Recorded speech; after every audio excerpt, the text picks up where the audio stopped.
This week, we're walking with Jesus through a Holy Week. While we can't touch on every event the Gospels describe in these days between Palm Sunday and the Passion, we can touch on a few of them, and they're representative of the tone and tenor of the relationship between Jesus and the religious authorities in the days leading up to his death. Today, Jesus gives the scribes and the chief priests a poke in the eye.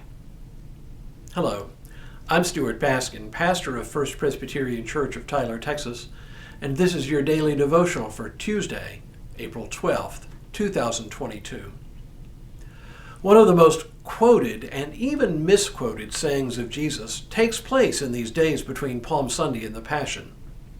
It is the saying about rendering to Caesar the things that are Caesar's. At first blush, it doesn't seem to be a very controversial saying, but read in the context of the larger story, it shows Jesus at his wily best. The story itself is a little on the longish side, but to really get the full flavor, we would have to read what comes before it. But if I did that, it would take all of our time for today. Instead, let me just set the stage.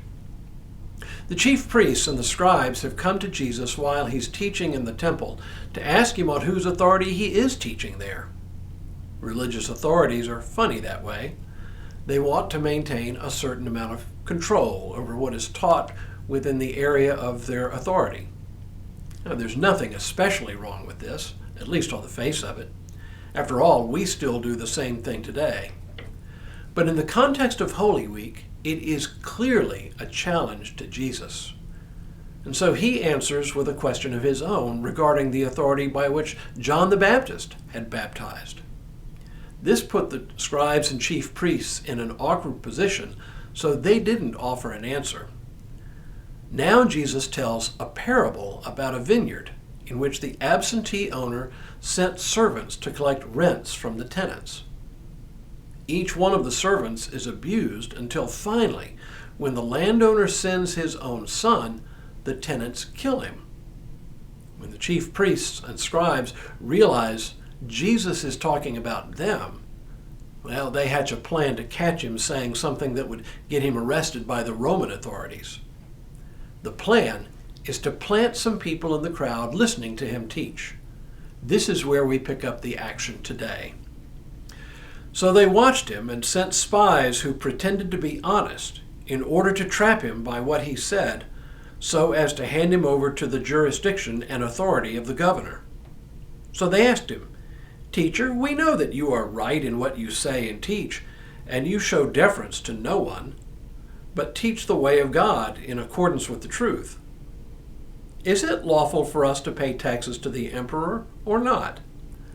But he perceived their craftiness and said to them, "Show me a denarius. Whose head and whose title does it bear?" They said, "The emperor's."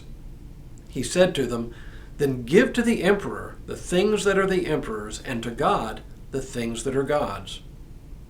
And they were not able in the presence of the people to trap him by what he said, and being amazed by his answer, they became silent.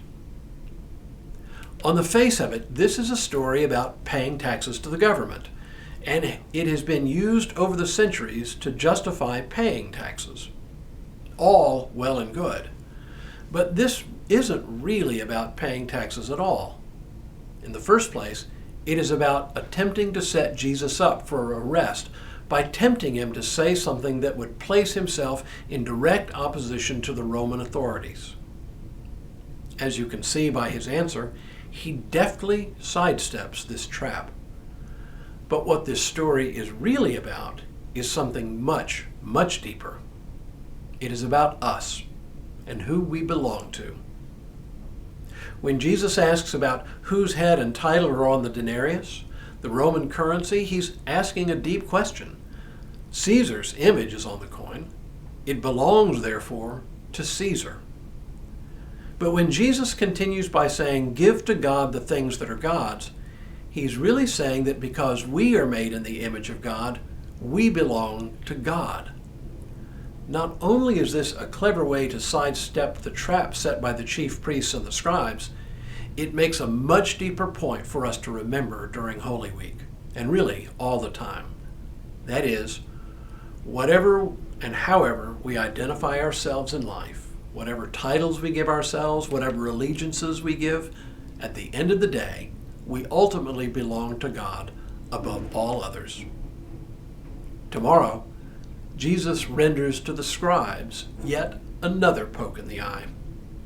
But for now, may God continue to bless you and keep you in all that you do this day and in all the days ahead.